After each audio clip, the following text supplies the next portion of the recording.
Now this evening, Dr. Kobi Michael, the former Deputy Director General and former head of the Palestinian desk at the Israeli Ministry for Strategic Affairs, now a research fellow at the INSS. Good evening. Good evening. Do you think that that is an effective, is that a smart decision to take at this point?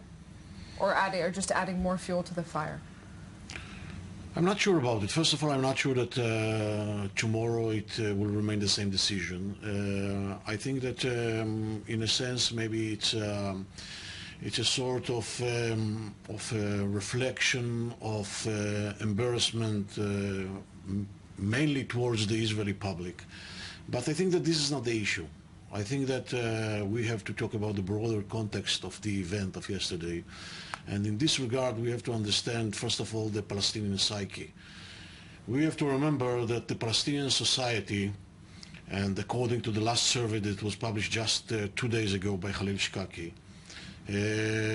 supports in its majority the armed intifada, which is the Palestinian phrase for terrorism.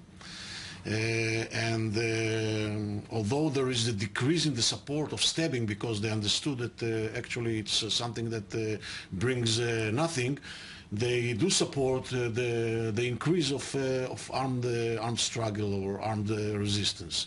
Secondly, I think that it is not a surprise that the terrorists came from Hebron area, from Yatta, because this is once again an expression of the lack of control. This is a sort lack of control of the PA. Eventually, areas like Hebron and refugee camps in Nablus and some other places are something like no man's land. I mean, there are frontier zones for the Palestinian Authority. There is a lack of presence of Palestinian security apparatuses there. And there is a presence of Hamas that actually exploits the absence of the Palestinian Authority. Traditionally, the area of Hebron was, I would say, more independent than other districts in the West Bank, even before the Palestinian Authority. Secondly,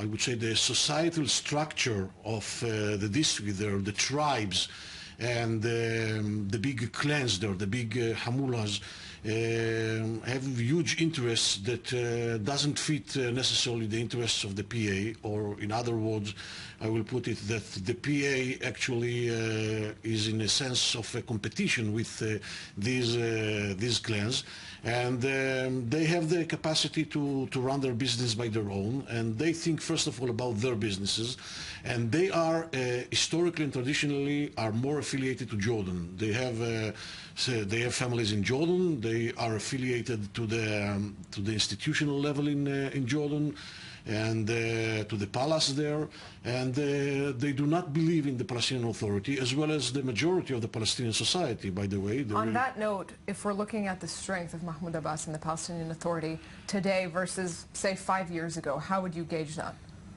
I think that we cannot talk in terms of strength. I mean, we have to talk in terms of weakness. Right. And talking about the Israeli reaction, we are concentrating on the Israeli reaction. I think that one of the biggest puzzles is what would be the Palestinian Authority reaction, because this is a challenge for the Palestinian Authority reaction as well.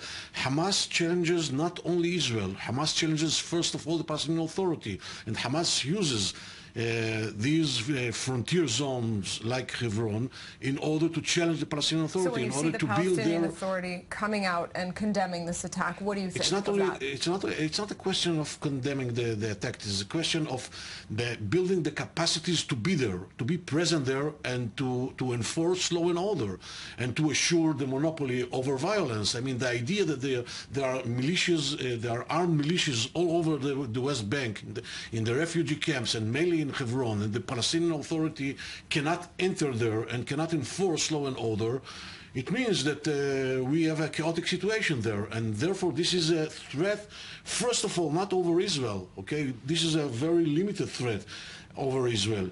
This is a very serious threat over the Palestinian Authority itself, and therefore this is a challenge for the Palestinian Authority. But are you as confident as he is in the Israeli government? Generally speaking, yes, but I think that this is not the issue. Look, we have to understand that such an event actually almost occurs every day and in huge numbers. In most cases, the General Security Services, the IDF and the police are succeeding in preventing such events, and we don't hear about it. And we there hear is no about the times that fail. We hear and we feel the one that has succeeded, okay? And we have to take into consideration that there will be more successes in the future because there are many trials. Is there a sense that there are more attempts these days or less? Because there are attempts each hour. There was this, whatever, if you want to call it, a wave of terror, intifada, stabbing intifada since September, that there has been discussion of that calming down. Do you think that that is the case, or it's just a misunderstanding on the Israeli side? No, it's not a question of misunderstanding. I think that there is calm down in the wave that we faced for 5 to 6 months with regard to the stabbing, okay? But the idea of initiating terror attacks is something which is there since the first beginning of the Oslo process, talking about the Palestinian Authority presence. It's from the first beginning of the Oslo process and mainly during the last 3 or 4 years.